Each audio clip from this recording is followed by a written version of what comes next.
நான் விஜய் அண்ணாவோட மிகப்பெரிய ஃபேனு, வெறியன். மோட்ல இருக்கு நானு. டிஸ்டர்ப் பண்ணாதீங்க. தலைவா ஒன்ஸ் மோர் போடுவாங்களாக்கா? அதான் வேற லெவல். நீங்க மாறுனா இன்னைக்கு ஃபுல்லா இந்த படம் தான் பாத்துட்டு. ஆனா டிவிகே கட்சி தொண்டை இல்ல.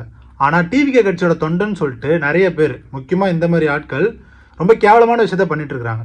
கோயம்புத்தூர்ல ஒரு 10 வயசு குழந்தைய ரேப் அண்ட் மர்டர் பண்ணிட்டாங்க. அந்த விஷயம் ரொம்ப சீரியஸா போயிட்டு இருக்கு. ஆனா இவர் ரீசெண்டா ஒரு ரீல் போட்டிருக்காரு. அதுல ஒரு போலிங் போட்டிருக்காரு, இந்த தவறுக்கு யாரு காரணம்னு. ஒன்னு சிஎம் விஜயா, இன்னொன்னு அந்த பொண்ணோட அம்மாவா. அப்ப ரேப் பண்ணவன் மேல தப்பு இல்லையா? இவர் ஆல்ரெடி பெண்களுக்கு ரொம்ப மரியாதை கொடுப்பாரு. 2 பிரா வாங்கி தர, 2 ஸ்டேஃப்ரி வாங்கி தரேன்னு. இவர் இந்த விஷயத்துல தப்பு யார் மேலனா பொண்ணோட அம்மா மேலன்னு சொல்லியிருக்காரு.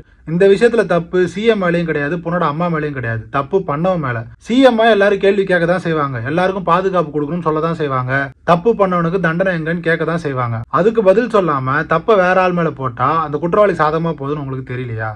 இவன மாதிரி ஆட்களால் தான் டிவி கேட்க ரொம்ப கேவலமான பேரு. எதிர்கட்சிக்காரன் மூஞ்சில காரி துப்புவான். இன்னும் கொஞ்ச நாள் போச்சுன்னா ஓட்டு போட்ட நாமளும் நம்ம மூஞ்சிலே காரி துப்பிக்க வேண்டியதான்.